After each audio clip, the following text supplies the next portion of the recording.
Hola, bons días a todas e a algún todo,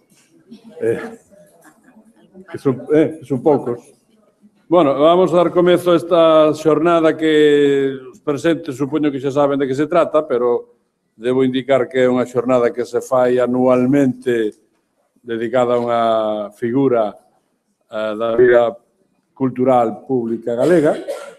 En este caso, Pascuala Campos de Michelena, titulada As Arquitecturas da Vida. Esta xornada é organizada e promovida pola Comisión de Igualdade do Consello e a súa responsable nesta altura é María José Porteiro, por tanto, a ela lle cedo a palabra para que marque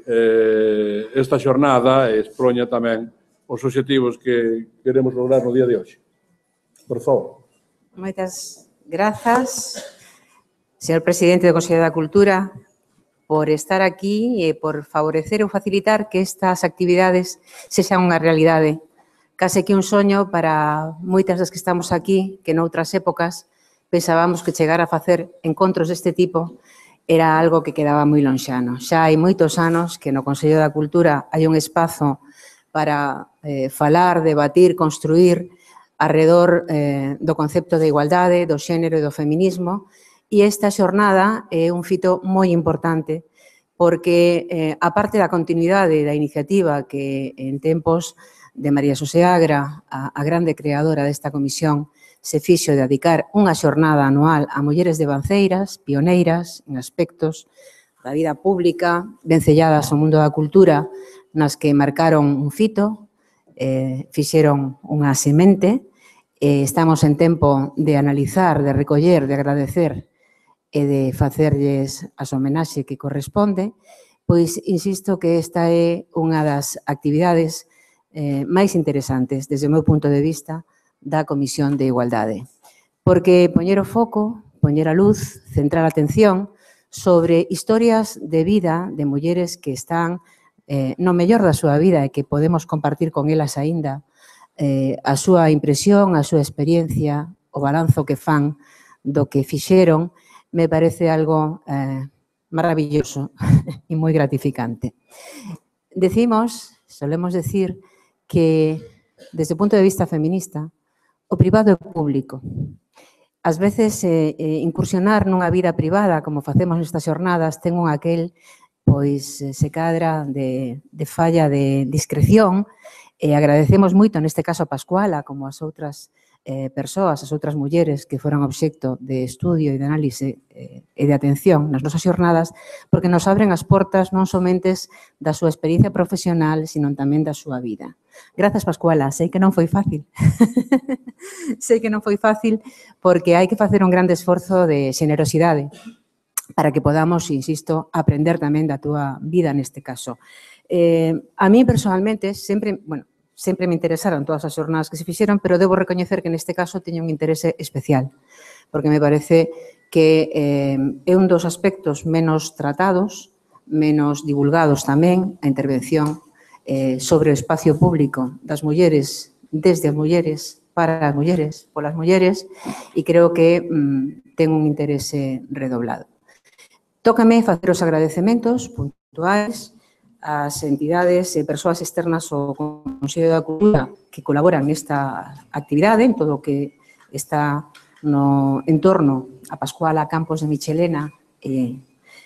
a esta xornada, evidentemente a propia Pascuala e a Susana Reboreda, as institucións Biblioteca Ángel Casal, Biblioteca de Galicia, Biblioteca Xeral da Universidade de Santiago, Concello da Coruña, Dirección General de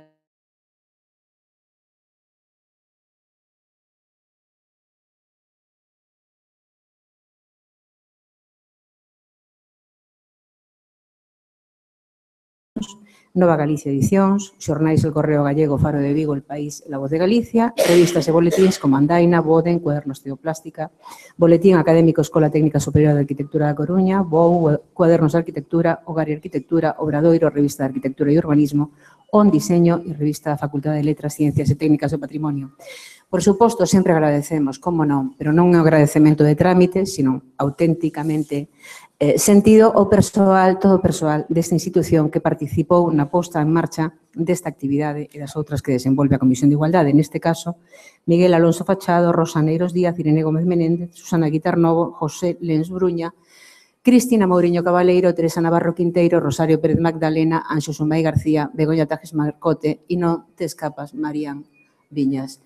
que me deches esta relación, que te acordaches de todas as compañeiras e compañeiros, pero que sin ti non sería posible esta actividade nin as que fai a Comisión. Polo tanto, feitos os agradecementos especiais, neste caso para Ana Romaní e para Lucía Oca, que son as coordinadoras desta xornada que veredes que excelente, e agradecer tamén a Rebeca Blanco Rotea, que lidera a sección de Patrimonio e que vai moderar a actividade que temos que desenvolver de seguido. Benvidas a esta vosa casa e seguimos adiante co que nos queira dicir o noso presidente. Gracias. Xa está casi todo dito porque a experiencia extraordinaria de María Xosé Porteiro non só fala do que das xornadas, sino tamén da parte institucional, de modo que eu só vos quero decir que ainda que sexa repetida esta sesión cada ano con unha figura distinta, sempre ten algo novo, algo de original. A deste ano non é menos, e, por tanto, estou moi satisfeito por xuntar estes dous elementos que nuclean estas xornadas. Por unha parte, digamos, o perfil feminista a Comisión de Igualdade, e, por outra parte, a intervención no espazo público desde o punto de vista da arquitectura. A actividade do Consello durante moitos anos, quizá incluso máis nos tempos primeiros do que hoxe, estivo moi vinculada a accións e a reflexión sobre a arquitectura institucional ou de outro estilo, por tanto, forma parte do mellor traballo que ten feito e segue a facer, creo, o Consello nesta dirección. Quizá agora non é un acaso que na primeira sesión sexa Rebeca Blanco Rotea que presenta esta sesión, porque agora estábamos moi urxidos polo asunto de patrimonio, dos bens culturais, pola protección, por tanto, nos consume bastante, ou nos obriga a prestar bastante atención. De modo que, neste sentido, son unhas xornadas pensadas desde a Comisión de Igualdade para que se poden considerar transversais e que forman parte, ou que se poden incardinar perfectamente, se incardinan de feito, no que é o traballo e a programación anual do Consello da Cultura. Por outra parte, a figura Pascuala Campos, que eu non tiña un trato con ela, ni mesmo casi un coñecemento persoal até hoxe, pero desde logo, para min é un honor que hoxe pudera ser dedicado a ela, e, por tanto, non só agradezo, como fixo María Xosé Porteiro, a súa disponibilidade, sino tamén celebro o feito de que a Comisión de Igualdade reparase nesta figura, porque significa tamén que se repara non só na súa condición de xénero, sino na súa condición de profesional, e de profesional de grande valor, no que foi nos últimos 30 ou 40 anos a transformación de Galicia tamén desde o punto de vista da arquitectura, e gracias, en moitos casos, á chegada ou á formación en Galicia de moitos peritos, de moitos técnicos, de moitos arquitectos que, aínda que se fala do feísmo moitas veces, sin eles sería isto moito peor. E, por tanto, así como hoxe a cociña galega é distinta da de hai 20 ou 30 anos gracias aos estudos e á formación que nas escolas de hostelería se fixo moitos profesionais, tamén sen a escola de arquitectura, sen os colexios de arquitectos, sen a intervención no espazo público dos arquitectos e arquitectas sería, creo que, moi distinta á Galicia actual. E aproveito para decir, na semana pasada tivemos aquí a oportunidade de abrir, de inaugurar unha exposición dedicada a Ana Turbao, que tamén se podía incardinar nesta propia dirección de prestar atención de xénero e de contidos ao que a Comisión de Igualdade fai. Iba a decir que, ou debo decir que está Ana Turbao, é unha fotógrafa catalana, veo a Galicia realmente a través